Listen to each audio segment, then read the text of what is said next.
शबाना महमूद वो British Pakistani parliamentarian है जो इस वक्त जो लेबर लीडर हैं कियर स्टावर उनके जो शैडो कैबिनेट का हिस्सा भी थी और उनके करीब तरीन उनको तस्वर किया जाता है। उन्होंने जो नेशनल स्ट्रेटजी है लेबर की उसको ड्राइव करने में अहम किरदार अदा किया है। मैं 2 साल से हमारी पार्टी की नेशनल कोऑर्डिनेटर कैंपेन कोऑर्डिनेटर थी। इसका मतलब है जनरल इलेक्शन की जो पूरी स्ट्रेटजी थी वो मेरे हाथ में थी और मेरा रोल ये था कि मैं हमारी पार्टी को इलेक्शन लड़ने के लिए तैयार करूं और जो भी हमारी बाई इलेक्शंस हुई थी 2 साल में उनमें की हेड में थी। पहली बार है कि एक मुसलमान और ख़ास करके एक मुसलमान औरत ने किसी भी मेन स्ट्रीम पार्टी की जनरल इलेक्शन कैंपेन की लीडरशिप रोल किरदार जिसे आप कहते हैं उसमें वो शामिल हुई थी। ये मेरी बड़ी जिम्मेवारी थी और मैं नेशनल एग्जीक्यूटिव कमेटी जो है लेबर पार्टी की उसकी भी मैं एक 2016 से मेंबर हूँ। पार्लिमानी जो मेरे कॉलीग्स हैं उनकी तरफ से और अब जो मेरा रोल है वहाँ शैडो कैबिनेट की तरफ से और हमारा जो रिस्पॉन्सिबिलिटी होती है वो है कि ये जो पार्टी का मैनिफेस्टो है उसको हम सब ओवरसी करते हैं। तो मैं जो शैडो जस्टिस सेक्रेटरी हूँ मैंने उसका भी जो हमारे मैनिफेस्टो में वो मेरे हाथ में था, बाकी का भी उस पर भी मैंने कोऑर्डिनेशन दिया। तो इस इलेक्शन में जो गाज़ा का पैलेस्टाइन का इशू है वो एटलीस्ट हमारी कम्युनिटी की हद तक वो बड़ा डोमिनेट कर रहा है। तो इसमें जो लेबर पार्टी की जो पॉलिसी रही है जो करंट गाज़ा जो कॉन्फ्लिक्ट रहा है उसको सामने रखते हुए आपको क्या यहाँ पर मसाइल पेश आ रहे हैं? मुझे पता है कि जब लोग देखते हैं कि गाज़ा में क्या हो रहा है, उन बेचारों के साथ जो जुल्म हो रहा है, जो इनोसेंट लोग हैं वहाँ जो मर रहे हैं, जिनके बच्चे की इनके साथ कितना जुल्म हो रहा है, हम सब के दिल टूट चुके हैं, सबको देख सकते हैं। मैं भी जैसे हमारी बाकी कम्युनिटी और मुझे लगता है बाकी ब्रिटानिया की जो कम्युनिटी है हम सब इसको ज़्यादा फील करते हैं। we've all been affected by it and I totally understand where the community is coming from. जो लेबर पार्टी की पोजीशन है, we have long term, हमारी जो long term position है, हम कहते हैं 2-state solution यहाँ is the only end to the conflict, is the only way. और अगर हमारी हुकूमत बन जाएगी जुलाई 4 पर तो हम जो हमारी फॉरेन पॉलिसी टीम होगी, जो हमारा फॉरेन सेक्रेटरी होगा डेविड लामी जो है, हम इस पर ज़्यादा प्रायोरिटी देंगे कि हम ब्रिटिश गवर्नमेंट की तरफ से जितनी भी कोशिश कर सकें कि पीस प्रोसेस शुरू हो जाए। Because every seize fire in this conflict जितनी भी हुई हैं पास्ट में वो सब टेम्परेरी थी। तो अब ज़रूरत है कि गवर्नमेंट्स अराउंड द वर्ल्ड अपनी तरफ से पूरी कोशिश करें कि नेक्स्ट जो सीज़ फायर हो सके वो परमानेंट हो सके। लोग कहते हैं ना इमीडिएट सीज़ फायर या pose in the fighting, actually permanent seize fire की ज़रूरत है, लेकिन उसके लिए एक पीस प्रोसेस की ज़रूरत है और गवर्नमेंट्स को पूरा डिप्लोमेटिक एफर्ट देना पड़ेगा। यहाँ पर जो सोशल डिप्राइवेशन है, बहुत सारी ग्रोथ यहाँ पर नहीं, बहुत सारे इश्यूज यहाँ पर रहे हैं और कब्रिस्तान के मसाइल हैं दूसरे। उस हवाले से आप क्या समझती हैं कि अगर आपकी पार्टी गवर्नमेंट में आ जाती है तो जो लोगों की जो इंटरनेशनल के अलावा जो लोकल डेली लाइफ इश्यूज़ हैं वो एड्रेस करने के लिए आप समझते हैं कि आप इतनी इन्वेस्टमेंट आप लोग यहाँ पर पंप इन कर सकते हैं कि जो यहाँ पर डिप्राइव्ड कम्युनिटीज़ हैं उनकी हालत बेहतर हो सके?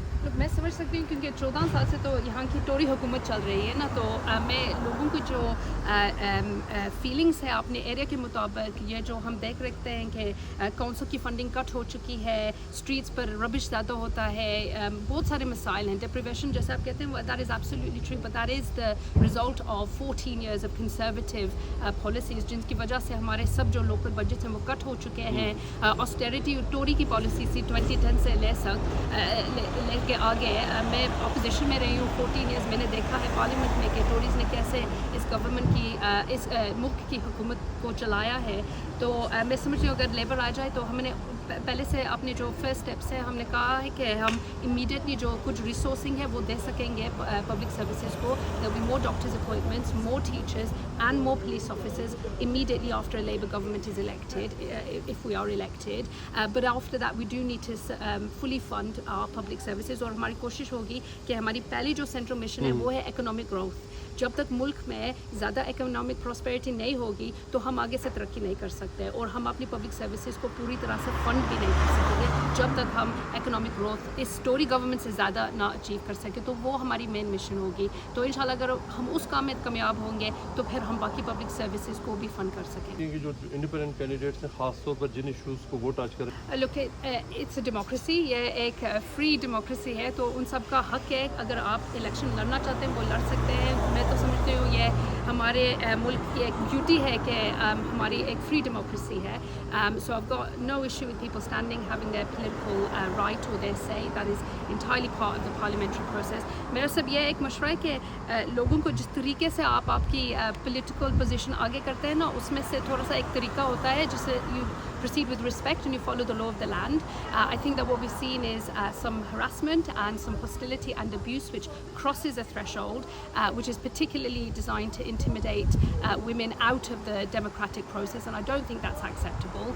I do think all candidates, doesn't matter who you're standing for, if you're standing for yourself on another issue platform or from a mainstream party, تمہارا حق فرض بنتا ہے کہ you pull this behavior out, and we conduct politics in a way that we can all take part in it, all have our say, and in the end all enjoy the freedom of voting for whoever we want to vote for. So I think میرا الگ طریقہ ہے نا جو politics کو کرنے کا, اس میں تھوڑا سا کچھ لوگوں کو مجھے لگتا ہے تھوڑا سا زیادہ اٹینشن دینی پڑے گی, لیکن باقی سب that's your free right. Harassment, intimidation 14 سال ہو گئے, ایوری ڈے ایسا کچھ نہ کچھ تو ہوتا ہے نا, کیونکہ I think being a Muslim woman in public life it's not easy, and I don't میں نے کبھی بھی ایسے پہلے ان باتوں کا ذکر نہیں کیا کیونکہ میں نہیں چاہتی کہ لوگوں کو ایک نیگیٹو پرسیپشن ہو جائے. ہماری جو ینگسٹر ہیں, بچیاں ہیں, وہ سوچیں کہ ایکچولی سیاست میں کبھی نہیں شامل ہوں گی. دیکھو ان کے لیے کتنی مشکلات ہوتی ہیں, لیکن ایک وقت آئے گا جب ہم بولیں گے ان چیزوں کے بارے میں. لیکن I don't want women to feel like they can't take part in the political process.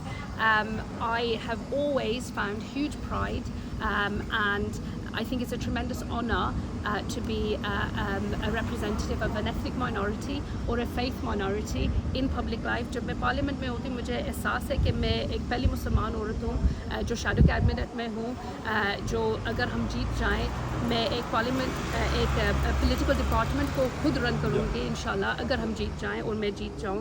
It's a big responsibility. کبھی کبھی میں سمجھتی ہوں کہ یہ ایک بوجھ بھی ہے, لیکن ایک فرض ہے کہ ہم کوشش کریں کہ ہم یہ جو اپنے کے لیے جو اچیومنٹ ہوتی ہے ایکچولی میرے ساتھ شروع اور اینڈ نہیں ہوتی, یہ باقی فیوچر کے لیے ہے. اور میرا فرض ہے کہ میں باقی جو ہم سے بعد آئیں گے ان کے لیے جو راستہ ہے وہ آسان ہو جائے. Thank you so much. Thank you so much. Thank you. Myself, women like Nasha, Rushnara Ali, we're still fighting the good fight, and I hope that inspires and encourages other women to take part as well.